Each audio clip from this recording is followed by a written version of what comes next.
welcome back to my YouTube channel. My name is Paul Peters, and you guessed it, we are going to continue on reading through the Bible. We will be finishing up the book of Judges today, the last two chapters, chapters 20 and 21 from the New Living Translation. Before we get to that, make sure you are subscribed by clicking that button down below the video, as well as clicking that bell icon to get notifications when I upload these daily reading videos. All right, here we go. Judges chapter 20. Then all the Israelites were united as one man, from Dan in the north to Beersheba in the south, including those from across the Jordan in the land of Gilead. The entire community assembled in the presence of the Lord at Mizpah. The leaders of all the people and all the tribes of Israel, 400,000 warriors armed with swords, took their positions in the assembly of the people of God. Word soon reached the land of Benjamin that the other tribes had gone up to Mizpah. The Israelites then asked how this terrible crime had happened. The Levite, the husband of the woman who had been murdered, said, "My concubine and I came to spend the night in Gibeah, a town that belongs to the people of Benjamin. That night, some of the leading citizens of Gibeah surrounded the house, planning to kill me, and they raped my concubine until she was dead. So I cut her body into 12 pieces, sent the pieces throughout the territory assigned to Israel. For these men have committed a terrible and shameful crime. Now then, all of you, the entire community of Israel, must decide here and now what shall be done about this." And all the people rose to their feet in unison and declared, "None of us will return home. No, not even one of us. Instead, this is what we will do to Gibeah.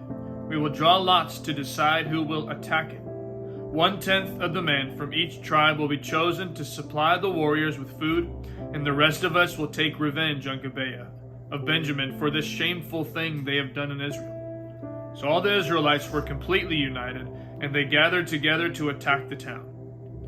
The Israelites sent messengers to the tribe of Benjamin, saying, "What a terrible thing has been done among you. Give up those evil men, those troublemakers from Gibeah, so we can execute them and purge Israel of this evil." But the people of Benjamin would not listen. Instead, they came from their towns and gathered at Gibeah to fight the Israelites. In all, 26,000 of their warriors, armed with swords, arrived in Gibeah to join the 700 elite troops who lived there. Among Benjamin's elite troops, 700 were left-handed, and each of them could sling a rock and hit a target within a hair's breadth without missing. Israel had 400,000 experienced soldiers armed with swords, not counting Benjamin's warriors. Before the battle, the Israelites went to Bethel and asked God, "Which tribe should go first to attack the people of Benjamin?" The Lord answered, "Judah is to go first." So the Israelites left early the next morning and camped near Gibeah. Then they advanced toward Gibeah to attack the men of Benjamin. But Benjamin's warriors, who were defending the town, came out and killed 22,000 Israelites on the battlefield that day. But the Israelites encouraged each other and took their positions again at the same place they had fought the previous day. For they had gone up to Bethel and wept in the presence of the Lord until evening. They had asked the Lord, "Should we fight against our relatives from Benjamin again?" And the Lord had said, "Go out and fight against them." So the next day they went out again to fight against the men of Benjamin. But the men of Benjamin killed another 18,000 Israelites, all of whom were experienced with the sword. Then all the Israelites went up to Bethel and wept in the presence of the Lord and fasted until evening. They also brought burnt offerings and peace offerings to the Lord. The Israelites went up seeking direction from the Lord. In those days, the Ark of the Covenant of God was in Bethel, and Phinehas, son of Eleazar, and the grandson of Aaron, was the priest. The Israelites asked the Lord, "Should we fight against our relatives from Benjamin again, or should we stop?" The Lord said, "Go. Tomorrow I will hand them over to you." So the Israelites set an ambush all around Gibeah. They went out on the third day and took their positions at the same place as before. When the men of Benjamin came out to attack, they were drawn away from the town. And as they had done before, they began to kill the Israelites. About 30 Israelites died in the open fields and along the roads, one leading to Bethel and the other leading to Gibeah. Then the warriors of Benjamin shouted, "We're defeating them as we did before." But the Israelites had planned in advance to run away so that the men of Benjamin would chase them along the roads and be drawn away from the town. When the main group of Israelite warriors reached Baal Tamar, they turned and took up their positions. Meanwhile, the Israelites, hiding in ambush to the west of Gibeah, jumped up to fight. There were 10,000 elite Israelite troops who advanced against Gibeah. The fighting was so heavy that Benjamin didn't realize the impending disaster. So the Lord helped Israel defeat Benjamin. And that day the Israelites killed 25,100 of Benjamin's warriors, all of whom were experienced swordsmen. Then the men of Benjamin saw that they were beaten. The Israelites had retreated from Benjamin's warriors in order to give those in hiding in ambush more room to maneuver against Gibeah. Then those who were hiding rushed in from all sides and killed everyone in the town. They had arranged to send up a large cloud of smoke from the town as a signal. When the Israelites saw the smoke, they turned and attacked Benjamin's warriors. By that time, Benjamin's warriors had killed about 30 Israelites, and they shouted, "We're defeating them as we did in the first battle." But when the warriors of Benjamin looked behind them and saw the smoke rising into the sky from every part of the town, the men of Israel turned and attacked. At this point, the men of Benjamin became terrified because they realized disaster was close at hand. So they turned around and fled before the Israelites toward the wilderness, but they couldn't escape the battle. And the people who came out of the nearby towns were also killed. The Israelites surrounded the men of Benjamin and chased them relentlessly, finally overtaking them east of Gibeah. That day, 18,000 of Benjamin's strongest warriors died in battle. The survivors fled into the wilderness toward the rock of Rimmon, but Israel killed 5,000 of them along the road. They continued the chase until they had killed another 2,000 near Gidom. So that day the tribe of Benjamin lost 25,000 strong warriors armed with swords, leaving only 600 men who escaped to the rock of Rimmon, where they lived for 4 months. And the Israelites returned and slaughtered every living thing in all the towns, the people, the livestock, and everything they found. They also burned down all the towns they came to.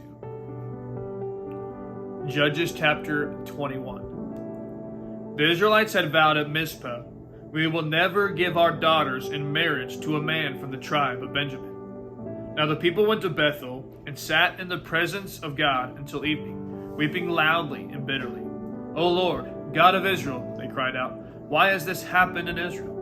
Now one of our tribes is missing from Israel." Early the next morning, the people built an altar and presented their burnt offerings and peace offerings on it. Then they said, "Who among the tribes of Israel did not join us at Mizpah when we held our assembly in the presence of the Lord?" At that time they had taken a solemn oath in the Lord's presence, vowing that anyone who refused to come would be put to death. The Israelites felt sorry for their brother Benjamin and said, "Today one of the tribes of Israel has been cut off. How can we find wives from the few who remain, since we have sworn by the Lord not to give them our daughters in marriage?" So they asked, "Who among the tribes of Israel did not join us at Mizpah when we assembled in the presence of the Lord?" And they discovered that no one from Jabesh Gilead had attended the assembly. For after they counted all the people, no one from Jabesh Gilead was present. So the assembly sent 12,000 of their best warriors to Jabesh Gilead with orders to kill everyone there, including women and children. "This is what you ought to do," they said. "Completely destroy all the males and every woman who is not a virgin." Among the residents of Jabesh Gilead, they found 400 young virgins who had never slept with a man, and they brought them to the camp at Shiloh in the land of Canaan. The Israelite assembly sent a peace delegation to the remaining people of Benjamin who were living at the rock of Rimmon. Then the men of Benjamin returned to their homes, and the 400 women of Jabesh Gilead who had been spared were given to them as wives, but there were not enough women for all of them. The people felt sorry for Benjamin because the Lord had made this gap among the tribes of Israel. So the elders of the assembly asked, "How can we find wives for the few who remain, since the women of the tribe of Benjamin are dead. There must be heirs for the survivors, so that an entire tribe of Israel is not wiped out. But we cannot give them our own daughters in marriage, because we have sworn with a solemn oath that anyone who does this will fall under God's curse." Then they thought of the annual festival of the Lord held in Shiloh, south of Lebonah and north of Bethel, along the east side of the road that goes from Bethel to Shechem. They told the men of Benjamin who still needed wives, "Go and hide in the vineyards. When you see the young women of Shiloh come out for their dances, rush out from the vineyards, and each of you take one of them home to the land of Benjamin to be your wife. And when their fathers and brothers come to us in protest, we will tell them, 'Please be sympathetic. Let them have your daughters. For we didn't find wives for all of them when we destroyed Jabesh Gilead. And you are not guilty of breaking the vow, since you did not actually give your daughters to them in marriage.' So the men of Benjamin did as they were told.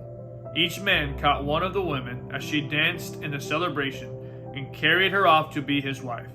They returned to their own land, and they rebuilt their towns and lived in them. Then the people of Israel departed by tribes and families, and they returned to their own homes. In those days, Israel had no king. All the people did whatever seemed right in their own eyes." That concludes today's reading of the scriptures, and it also concludes the reading of the book of Judges. Tomorrow we will be reading the entire book of Ruth. It's only 4 chapters, so I hope to see you then as we read the book of Ruth. I love you, and God bless.